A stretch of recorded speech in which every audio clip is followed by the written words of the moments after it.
Sali a bordo della moto, ti accompagno a casa e invece l'ha portata nella spiaggia di Maddalusa e lì si sarebbe consumata la violenza sessuale. È il drammatico racconto che una giovane della città dei Templi ha fatto agli investigatori appena arrivata al pronto soccorso dell'ospedale San Giovanni di Dio di Agrigento assieme al papà per ricevere le prime cure sanitarie. Sul corpo ematomi e graffi soprattutto al collo e sulle braccia.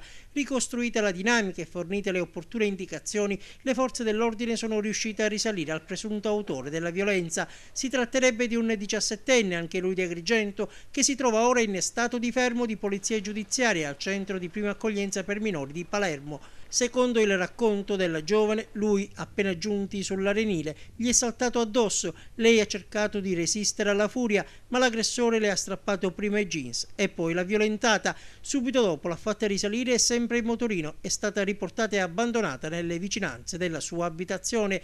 Qui la sedicenne avrebbe chiamato un'amica per confidarle la disavventura, per raccontarle cosa era accaduto e così la notizia sarebbe arrivata prima agli zii e poi ai genitori, che non hanno esitato a chiamare la polizia.